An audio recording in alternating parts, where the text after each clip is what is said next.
Half yearly exam முடிஞ்சு leave விட்டாச்சு. ஆனால் சன்சிக்கு இன்றைக்கி ஒரு நாள் மட்டும் ஸ்கூல் வந்து இருக்குது. அவள் ஸ்கவுட்டில் இருக்கிறங்காட்டி கேம்ப் வந்து போட்டிருக்காங்க.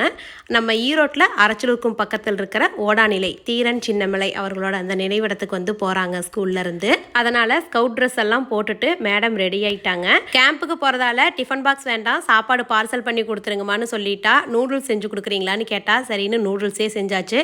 நூடுல்ஸ்னால் அவளோட ஃப்ரெண்ட்ஸு எல்லாமே சேர்ந்து சாப்பிடுவாங்க. கொஞ்சம் அதிகமாகவே வச்சு பார்சல் வந்து பண்ணிட்டோம். போன டைம் கேம்புக்கு போயிருந்தப்ப 2 நாள் போயிருந்தா, ஒரு நாள் ஹாஸ்டல்லையும் ஸ்டே பண்ணா. ஆனால் இந்த டைம் வந்து பார்த்தீங்கன்னா ஒரே நாள் போதுன்னு விட்டுட்டாங்களாட்டிருக்குது. ஒரு நாள் மட்டும்தான். செடியில் பூ இருந்ததுன்னு பூ பொறிச்சிட்டு வந்து வச்சு விட்டேன். ஸ்கவுட் ட்ரெஸ் போட்டுக்கிட்டோம்லாம் பூ வைப்பாங்களான்னு எங்கிட்ட சில்லுன்னு சண்டைக்கு வர ஆரம்பிச்சிட்டா.